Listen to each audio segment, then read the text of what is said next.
रात के सन्नाटे को चीरती हुई इंजनों की गड़गड़ाहट और टायरों से निकलता काला धुआं राजू के लिए किसी संगीत से कम नहीं था। मुंबई की तंग चाल के एक कोने में बने छोटे से गैरेज में रहने वाले राजू की जेब भले ही खाली थी, लेकिन उसकी आंखों में दुनिया के सबसे तेज रेस ट्रैक पर राज करने का जुनून खौलता रहता था। दिन भर वो दूसरों की खराब गाड़ियों को ठीक करता और रात के अंधेरे में गैरेज के मालिक की पुरानी कबाड़ हो चुकी कार के कलपुर्जे खोलकर उसे एक नया रूप देने में जुट जाता। लोग उसे पागल समझते थे, क्योंकि एक गरीब मैकेनिक का बेटा फॉर्मूला 1 रेसर बनने के ख्वाब देख रहा था, जो उसकी हैसियत से कोसों दूर था। लेकिन राजू जानता था कि गाड़ियों की रफ्तार सिर्फ पैसों से नहीं, बल्कि सही वक्त पर सही गियर बदलने के जिगरे से तय होती है। एक रात शहर की सबसे खतरनाक और गैरकानूनी स्ट्रीट रेस का आयोजन हुआ, जहां शहर के रईसजादे अपनी करोड़ों की सुपरकारों के साथ पहुंचे थे। वहां राजू भी अपनी कबाड़ की चीज़ों से तैयार की गई बिना पेंट वाली गाड़ी लेकर पहुंच गया, जिसे उसने प्यार से बिजली नाम दिया था। आलीशान गाड़ियों के बीच राजू की खटारा कार को देखकर वहां मौजूद अमीर रेसर्स उसका मजाक उड़ाने लगे।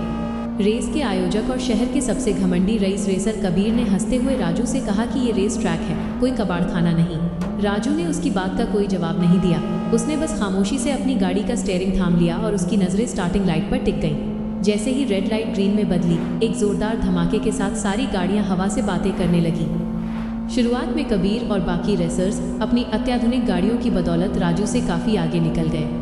हवा के थपेड़े राजू की गाड़ी को हिला रहे थे, लेकिन उसके हाथ स्टीयरिंग पर लोहे की तरह जमे हुए थे। रेस का सबसे जानलेवा मोड़ करीब आ रहा था, जिसे डेथ कॉर्नर कहा जाता था। वहाँ रफ्तार को धीमा न किया जाए तो गाड़ी सीधे खाई में गिर सकती थी। जैसे ही वो मोड़ आया, बाकी रेसर्स ने डरकर ब्रेक पर पैर रख दिया, लेकिन राजू ने अपनी ज़िंदगी का सबसे बड़ा जुआ खेला। उसने ब्रेक दबाने के बजाय एक्सीलेटर को पूरा दबा दिया और गाड़ी को एक हैरत अंगेज कोण पर ड्रिफ्ट करा दिया। टायरों से चिंगारियां निकली, चीखती हुई उसकी कार हवा में तैरती हुई एक साथ 3 गाड़ियों को पछाड़कर सीधे कबीर की कार के समानांतर आ खड़ी हुई। कबीर के चेहरे का रंग उड़ गया। उसने राजू को रोकने के लिए अपनी कार को राजू की गाड़ी से टकराने की कोशिश की। फिनिश लाइन अब सिर्फ चंद मीटर की दूरी पर थी और दोनों गाड़ियां एक दूसरे से पूरी तरह सटकर दौड़ रही थीं।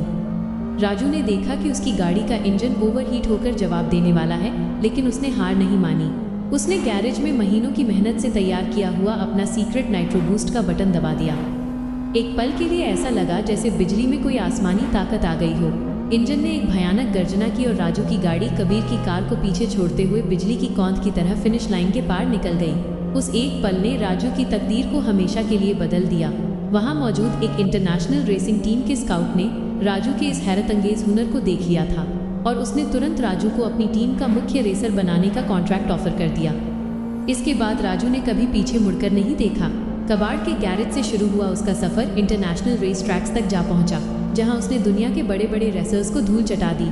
स्पॉन्सरशिप और जीती हुई इनामी राशियों से राजू के पास करोड़ों की दौलत आ गई।